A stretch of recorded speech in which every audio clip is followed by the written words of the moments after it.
Tout ce qui est automatisé est fait sans effort de votre part. Et ne sous-estimez pas la flemme humaine, les amis. Elle nous fait faire des choses, ou plutôt ne nous fait pas faire des choses qui sont importantes pour notre futur.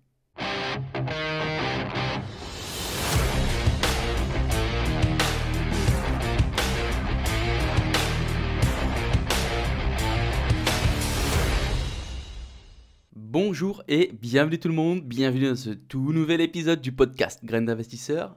Comme d'habitude, c'est Anthony et c'est toujours un plaisir de vous accueillir pour l'épisode du jour. Les amis, j'espère que vous avez la forme, que vous avez la pêche. J'espère que tout se passe agréablement bien pour vous. On va passer très très vite sur l'info perso. C'est un petit peu la merde en ce moment encore. Tu sais, quand t'es dans la période, t'es dans la période quoi, tu vois. Je fais intervenir une entreprise d'assainissement parce que je suspecte, en fait, sur les rénovations que j'ai fait dernièrement, j'ai eu le locataire qui m'appelle pour me dire, écoutez, je comprends pas, la machine à laver refoule dans la cabine. Et j'ai dit, putain, c'est pas possible, tout est neuf. Il a refait toutes les canalisations, etc. Eh ben non, petit problème. Donc je fais intervenir une entreprise d'assainissement, ça m'a coûté un petit billet comme 250 balles pour me dire, euh, le travail qui a été fait, c'est de la merde, concrètement. Moi, un peu vénère, je, je mets une petite rouste à l'artisan. L'artisan qui me dit, mais Anthony, je comprends pas, tout a été fait dans les règles, et nanana. Bref, l'artisan intervient aujourd'hui. Il me dit, écoute, ça vient pas de chez moi, tout est nickel, il doit avoir un bouchon. Et je dis, écoute, c'est pas possible. Je lui montre le rapport de l'entreprise d'assainissement qui me dit, il n'y a pas de bouchon, ils ont fait tout ce qui était nécessaire, il n'y a pas de bouchon, ça vient de la pente, etc. etc. Bah, il s'avère que mon artisan avait raison, il a fait un taf très propre, parce qu'il y avait un putain de bouchon. Logique, hein, c'était une maison qui était inhabitée depuis quelques années. Du coup, bah, c'était de la brique, hein, dans les tuyaux, c'était de la brique, t'avais beau mettre ce que tu voulais. Gros bouchon des familles. Et bon, c'est réglé. Le problème est réparé. C'est bon, impeccable. Du coup, c'est un truc, ça m'a coûté quand même 200 boules plus l'artisan. Bon, il me l'a pas fait payer, mais il va se répercuter sur un autre chantier à moi. Euh, j'appelle la société d'assainissement pour lui dire quand même. Je dis, écoutez, j'ai les photos, j'ai tout ce qu'il faut. On fait comment? Ça m'a coûté 200 balles.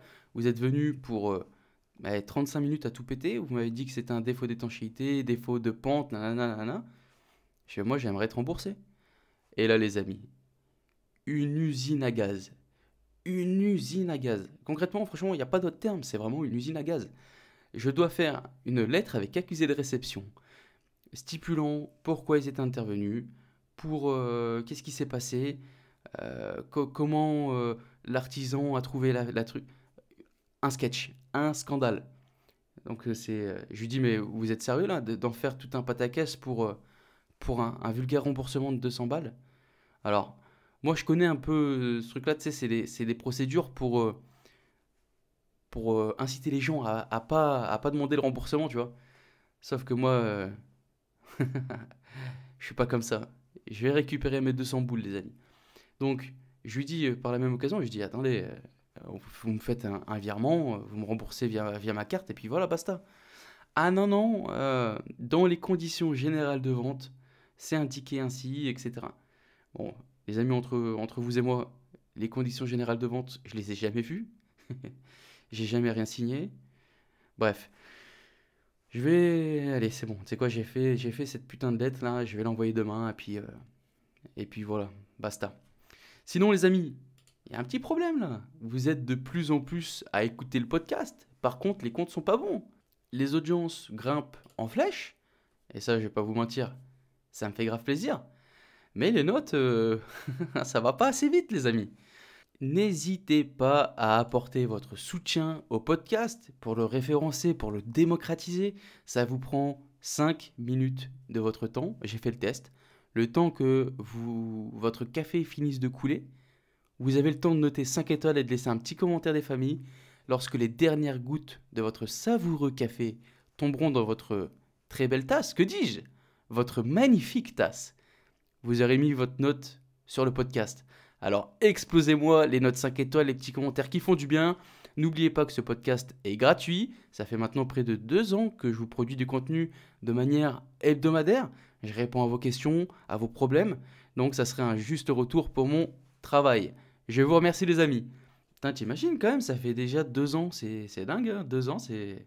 J'ai l'impression que c'était hier. Je me rappelle quand j'ai décidé d'acheter mon petit micro de podcast et je savais pas quoi en faire, vraiment, je te jure. J'ai acheté, j'étais là sur Amazon en train de checker ouais, lequel je vais prendre. Ouais, mais qu'est-ce que je vais raconter ouais, j'aurais pas de trucs à dire, etc. Et puis au final, ça fait 2 ans. C'est quand même pas mal. Bon, les amis, question de la semaine. La question de la semaine, elle nous vient de Amadou. Hello Anthony, j'espère que tu vas bien. J'ai 2 questions pour toi que tu pourrais peut-être aborder dans ton prochain podcast. On en avait un peu parlé, mais qu'en penses-tu de se lancer dans l'immobilier en achetant 2 biens à la fois dans 2 banques distinctes? Penses-tu que c'est une méthode qui peut jouer en notre faveur lors d'un achat d'un troisième bien ou plus, si on arrive bien sûr à dégoter des biens d'exception avec une très belle rentabilité? Amadou, je te confirme que on recherche tous la même chose. Est-ce que ce serait un bon tremplin si tout roule comme sur des roulettes, connaissant les risques engagés? Deuxième question, pour toi, faut-il rester locataire ou avoir sa RP avant de se lancer, sachant que les taux grimpent et que la capacité d'emprunt diminue fortement lorsqu'on a sa RP? Un grand merci à toi pour tous tes podcasts. C'est du bon taf, ça fait plaisir à écouter et t'es l'un des plus francs du game. Super Amadou. En attendant la sortie de la formation sur la bourse, t'as pas oublié. Un big up à toi. À toi aussi Amadou. Alors, première question. Se lancer en achetant 2 biens à la fois dans 2 banques distinctes, comme je l'ai déjà dit à travers ce podcast, je l'ai déjà fait. C'est c'est ok, c'est ok. Surtout, faut bien le faire pour que dès le début ça crache pas mal au niveau, ça crache du cash. Euh, c'est une méthode qui a des risques parce que, alors, j'ai ouï dire, j'ai jamais fait les frais et je connais pas de personnes proches à qui c'est arrivé, mais j'ai ouï dire que si une des banques ou même les deux se rendent compte que tu as souscrit 2 prêts en même temps, elles peuvent te demander de rembourser directement. Maintenant, ça m'est jamais arrivé. Le problème, c'est que le fait de faire ça, alors bien sûr, ça peut, si t'es ric-rac, tu sais, si tu sais que tu vas pouvoir investir une fois et que après ça va, voilà, et ça va commencer à chipoter. Ça va commencer à parler thaïlandais pour donner un autre prêt, etc. Tu vois. Moi, je peux le comprendre. Euh, Maintenant, si tu souhaites réenchaîner, comme là tu me parles d'un achat d'un troisième bien ou plus, compliqué. Compliqué, c'est-à-dire que vu que tu n'as pas joué la carte de la franchise avec les banques à laquelle tu as souscrit un prêt, c'est compliqué de retourner les voir et de leur dire: Hey, tu te souviens quand tu m'avais financé le premier? Bah en fait j'ai fait financer un autre, mais j'aimerais quand même que tu me finances le troisième, s'il te plaît. C'est chaud. Maintenant, il y a quand même... Alors, c'est... voilà, hein, il y a quand même une autre technique, c'est de faire apparaître le prêt nulle part. Comment est-ce qu'on fait apparaître le prêt nulle part? C'est en passant par une hypothèque, par un privilège de prêteur de deniers. C'est inscrit nulle part, c'est-à-dire que lorsque tu souscris à la banque un prêt avec une hypothèque, l'hypothèque va être, c'est entre toi et la banque, ça va pas jouer avec une caution. C'est-à-dire que on connaît tous Crédit Logement. Crédit Logement, c'est ceux qui assurent ton prêt, entre guillemets. Crédit Logement, ils ont un registre. Beaucoup et de plus en plus de banques travaillent avec Crédit Logement. C'est-à-dire que quand tu vas faire un prêt, par exemple, à la banque X, avec une société de cautionnement type Crédit Logement, quand tu vas aller voir la banque Y, qui elle aussi bosse avec Crédit Logement, ça va pas jouer. Parce que Crédit Logement sait que tu as déjà un autre prêt. Donc il va informer la banque que tu as un autre prêt. Donc si tu le caches, c'est mort. Alors que si tu passes par un bien avec une hypothèque, bah ce bien-là, si tu as un compte à part et que tu arrives à cacher assez bien, tu peux te faire financer. Voilà. Deuxième question. Pour toi, faut-il rester locataire ou avoir sa RP avant de se lancer? Alors quand même, tu sais quoi, je vais quand même mettre un holà avant. Je ne recommande pas de faire ça, bien sûr. Chacun est libre de faire ce qu'il veut. Il n'y a pas de «Ah Anthony, tu m'as dit ça, nanana, nanana». Chacun prend ses responsabilités. Si vous êtes capable de souscrire à un prêt, c'est que vous êtes adulte. Donc prenez votre courage à deux mains, si je peux dire, vos responsabilités, et faites ce que vous voulez. C'est pas quelque chose que je recommande. Je recommande bien sûr le petit parcours bien classique, avoir de l'épargne de côté, des finances propres, aller voir sa banque, obtenir un prêt et dégager assez de cash pour mettre de l'apport, pour refinancer un autre, etc., etc., etc. Certes, si tu respectes cette méthode, c'est pas quelque chose qui va te faire riche, qui va te faire devenir riche du jour au lendemain. C'est pas en un an ou deux ans. Comme je vous ai dit, la belle époque, les amis, c'était il y a quand même quelques années, 2017, 2018, 2019, 2020 et 2021, ça commençait à être compliqué. Mais si vous écoutez mes podcasts depuis longtemps, vous m'avez déjà entendu vous parler de un horizon de 10 ans, avec une méthode, comment dire, safe, normale. 10 ans, ça me paraît pas mal. Bien sûr, tu peux accélérer en étant borderline avec les risques qui vont avec, tout simplement. Deuxième partie de la question d'Amadou, un grand... Alors non, c'est pas ça, c'est faut-il rester locataire ou avoir sa RP avant de se lancer, sachant que les taux augmentent et que la capacité d'emprunt diminue fortement lorsqu'on a sa RP. Là, c'est une très bonne question, Amadou. Euh, c'est un- En immobilier, la RP, c'est un vrai dilemme. La RP, c'est un vrai dilemme auprès des investisseurs parce qu'effectivement, euh, c'est une question, avoir sa RP ou pas pour investir. Parce qu'effectivement, quand tu as ta RP, automatiquement ta capacité d'emprunt diminue. Maintenant, il faut aussi voir sa résidence principale comme quelque chose. euh, alors, bien sûr, en fait, si tu achètes ta RP, imaginons que tu peux emprunter 200 000 et que tu pètes la RP à 200 000 ou 210 000, bien sûr que derrière, c'est mort. Bien sûr que derrière, ça va être très compliqué d'investir. Parce qu'on va te dire, ah, monsieur, il y a plus de place pour un autre emprunt. Vous êtes full de full, on peut rien faire parce que ça vous rapporte rien. Maintenant, imaginons que tu as... Alors, le conseil que je vais donner là, il ne s'adapte pas à tout le monde. Parce qu'en fonction d'où tu vas te situer géographiquement, il y a des zones qui sont compliquées. Par exemple, là, à côté de Genève, c'est très compliqué d'appliquer le conseil que je vais vous donner. Mais en fonction d'où tu es en France, tu as une capacité d'emprunt de 200 000. Mais pète les RP à maximum 100 000 balles. Pourquoi aller au max du max? Tu pètes ta RP à 100 000 balles et tu fais les choses de manière intelligente. C'est-à-dire que tu m'achètes un truc. Alors bien sûr, ça va pas faire plaisir ce que je vais vous dire, mais tu m'achètes une RP dégueulasse, tu me retapes tout à l'intérieur, tu me fais un truc nickel, tu la revends, t'achètes plus grand, etc., etc. Tu revends exonération de plus-value parce que c'est ta résidence principale, tu rachètes un peu plus grand, tu refais. Effectivement, c'est pas quelque chose qui va faire rêver tout le monde. Ça va te demander aussi un certain engagement, je dirais. Mais par contre, là, c'est une RP rentable. Maintenant, faut-il rester locataire ou avoir ses RP? Il n'y a pas réponse de Normand, mais il n'y a pas vraiment de réponse. Ça va dépendre déjà, premièrement, du secteur où tu es. Parce que si tu es à Paris ou si t'es à côté de Genève, comme ici, alors c'est deux marchés que je connais pas mal. Bon, Paris, tout le monde connaît, on sait que c'est très cher. Et à côté de Genève, c'est pareil, c'est la même chose. Lyon, etc. Si ta location te coûte te coûte 1000 euros de loyer et que à l'achat, tu vas commencer à devoir rembourser des 1006, 1007 et 1008, bon, la question, euh, la question est vite répondue, comme dirait l'autre.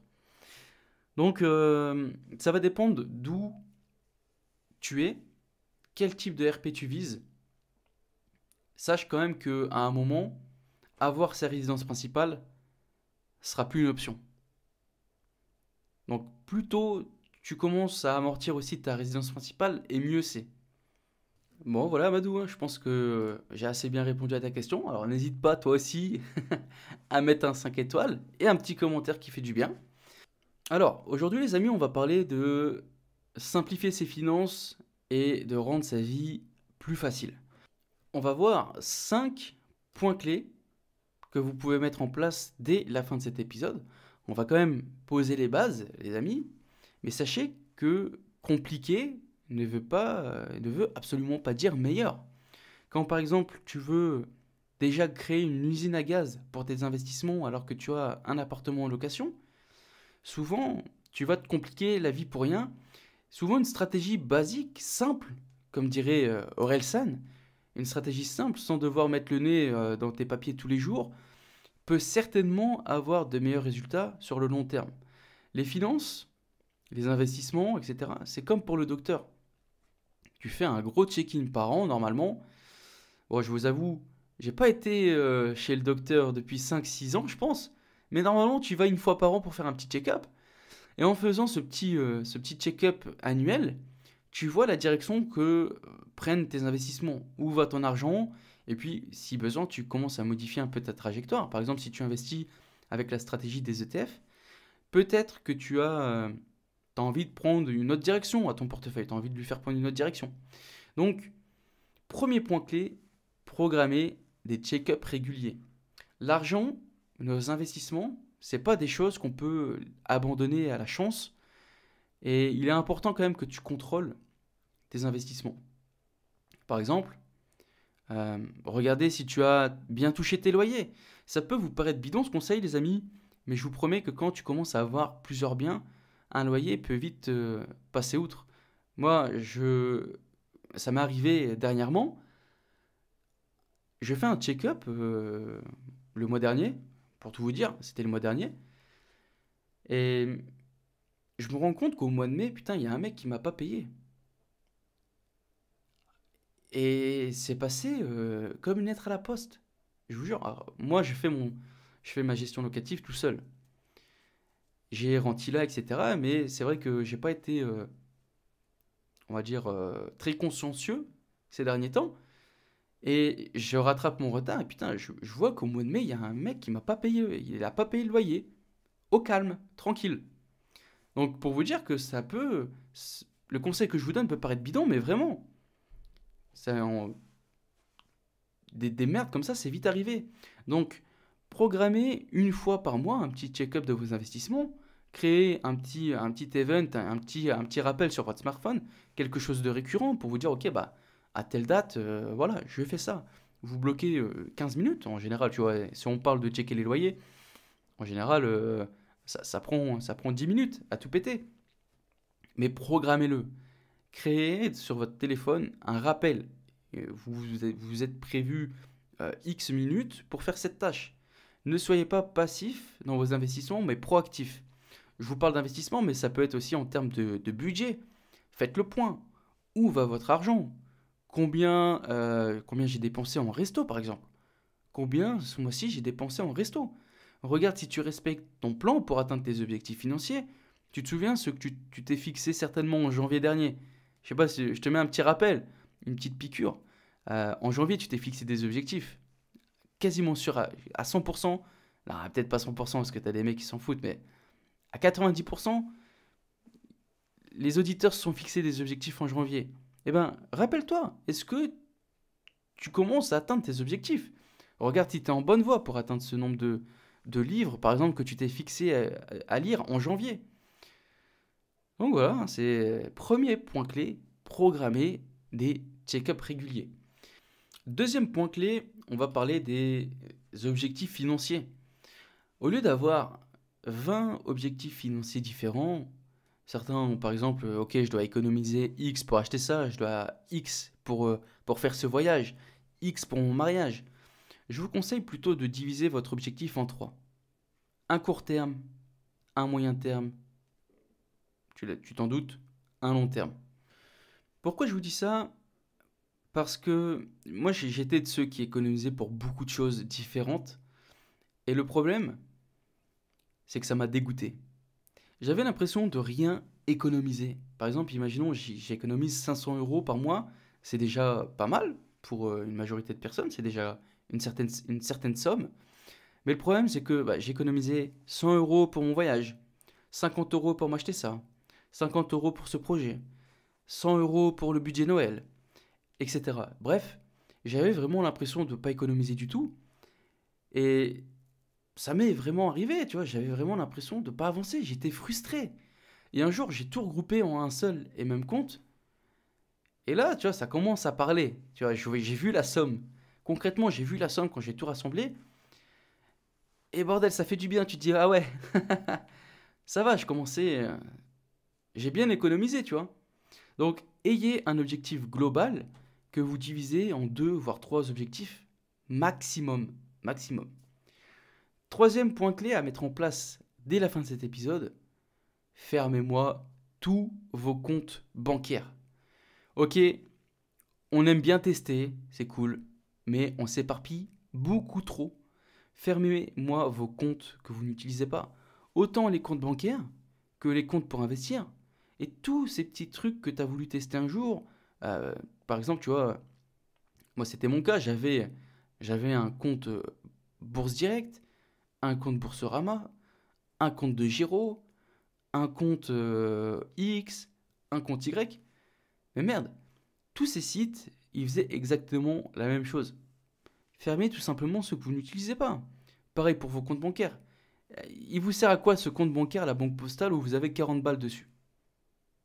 En plus, entre nous les amis, s'il y en a qui sont chez la banque postale, c'est pas une banque très réputée investisseur friendly, tu vois. Donc, barrez-vous de là, allez chez Crédit Mutuel, allez chez Caisse d'épargne, mais restez pas à la banque postale. Bon, ah ouais, je dis ça en rigolant, hein, bien sûr, selon le conseiller, c'est le conseiller qui fait tout, hein, tu peux bien sûr trouver un bon conseiller à la banque postale. En tout cas, ça m'est jamais arrivé. Et donc, une fois que vous avez trouvé votre compte préféré, bah stop, fermez les autres.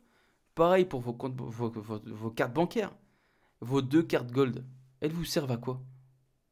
Elles vous servent à rien, à part vous délester de 15-20 balles tous les mois. À rien du tout. Donc, fermez-moi tous vos trucs inutiles. Quatrième point, créez-vous des dossiers dématérialisés. Ça peut paraître bête, mais avoir tout sur un cloud, ça change la vie. Par exemple, la dernière fois, j'ai eu besoin d'un document du notaire. Bam, directement sur mon cloud. Je dois envoyer un document au comptable. Ok, pas de souci. Dans le dossier facture sur le cloud. Bam, je vire tous les papiers. Et ça, par contre, tu vois, c'est un truc, ça va te prendre du temps. Ça va te prendre du temps, surtout à chaque fois que tu achètes un bien, tu as le putain de dossier là qui fait 60 pages. Et ces enfoirés, ils te l'envoient pas en format dématérialisé. Ils te l'envoient en. Ton dossier là, tu sais, limite, il passe pas dans ta boîte à lettres. C'est la merde, tu dois tout scanner et tout. Alors, si tu as une imprimante qui scanne, tant mieux, hein. Tu fous tout et puis ça le fait tout seul. Mais au début, putain, je faisais ça avec mon iPhone.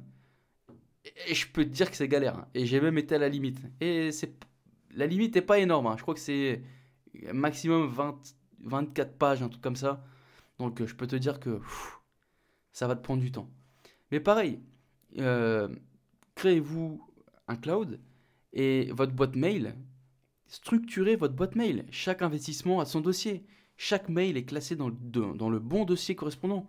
C'est-à-dire que moi, j'ai un investissement, j'ai un livret qui s'appelle Invest Marie Curie, parce que c'est rue Marie Curie.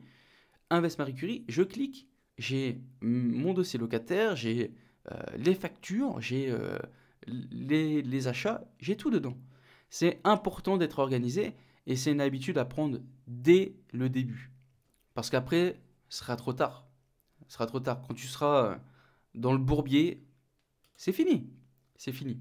Cinquième point, les amis, automatisez vos investissements.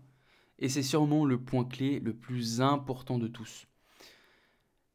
Tout ce qui est automatisé est fait sans effort de votre part. Et les amis, ne sous-estimez pas la flemme humaine. Elle nous fait faire des choses, ou plutôt ne nous fait pas faire des choses qui sont importantes pour notre futur. Si par exemple tu as automatisé ton épargne, alors l'argent est mis de côté automatiquement, voire investi, si tu as mis en place des petits prélèvements, etc. etc. Mais si tu ne l'as pas automatisé, tu vas peut-être te dire, bon écoute, c'est vrai que la Play 5, si je la précommande, maintenant, je l'aurai en avant-première. Et je vous donne cet exemple parce que la dernière fois, putain, c'est quand samedi, je suis parti à Micromania et j'ai entendu le vendeur sortir une dinguerie. Il disait à un client que s'il précommandait maintenant sa Play 5, il l'aurait une semaine avant tout le monde. Franchement, j'étais mort, j'ai entendu ça. C'est quoi cet argument commercial? Ok, si tu la précommandes maintenant, je te la donne une semaine. Une semaine. C'est 7 jours. Je te la donne une semaine avant tout le monde. Tu payes. Merde. C'est. Bon, je vais pas vous mentir. Et je vais arrêter le suspense. L'argument a fonctionné. Le mec a dégainé sa carte. Il a précommandé sa Play 5. Il était fier comme un coq. Il aurait une semaine pour tester avant tout le monde. Alors que la Play 5 est déjà sortie en plus de ça. Mais voilà les amis, vous ne pouvez pas laisser la tentation automatiser tout simplement. Une fois que vous avez mis en place cette automatisation, c'est fini.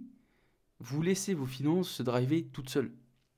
Vous avez juste à appliquer le point clé numéro 1, c'est-à-dire à faire des check-ups réguliers. Un autre avantage d'automatiser vos investissements, c'est que vous ne serez pas soumis aussi à la peur, tu vois. Genre si le marché se crash ou si au contraire le marché des cryptos, par exemple, commence à exploser, tu vas pas FOMO. Tu vois, ce syndrome de se dire putain, je suis en train de rater le train qui est en route, ah, je vais rater le coche. Non. Si tu as mis en place cette automatisation, eh ben c'est tout. Petit à petit, tu suis ta règle, tu réorientes tes finances, enfin tes investissements si besoin, etc., etc. Mais tu vas pas te faire malmener par le marché, tu vois. On sait tous que la bourse, il y a des hauts, il y a des bas, mais concrètement, si tu as une stratégie long terme, alors bien sûr, les résultats passés ne présagent pas les résultats futurs, mais mon bureau est en bois, je touche du bois. Normalement, tu es safe. Si sur une période long terme, normalement, tu es safe. Alors que si tu investirais toi-même en fonction du marché, tu dirais ah merde, vite, vite, j'investis, bam, derrière ça se casse la gueule, tu reprends, et bref, c'est la banqueroute, clairement, c'est la banqueroute. Donc, automatisez-moi vos investissements. Bon, du coup, les amis, dernière petite info. Si vous êtes intéressé, vous pouvez me rejoindre aussi sur Telegram. Je viens de créer un compte. On est 3 ou 4 là actuellement. C'est le temps que le groupe démarre. C'est Anthony Touchard, Graines d'investisseurs. De toute façon, vous retrouvez toutes les informations dans les notes de l'épisode. Le but de ce Telegram, ça va être quelque chose de peut-être un petit peu plus personnel. Ça va être des réflexions que j'ai au jour le jour. Si vous voulez me contacter également, vous pouvez me contacter sur l'adresse mail graine.investisseur@gmail.com. Instagram pour me poser vos questions, des avis, etc. Ce que vous voulez. Anthony-THRD. Dans tous les cas, vous retrouvez tout dans les notes de l'épisode. Et allez, je le glisse pour la dernière. N'hésitez pas à aller mettre 5 étoiles. Les amis, je vous souhaite plein de bonnes choses. N'oubliez pas, 1% chaque jour. Et je vous dis à la semaine prochaine. Ciao, ciao, ciao.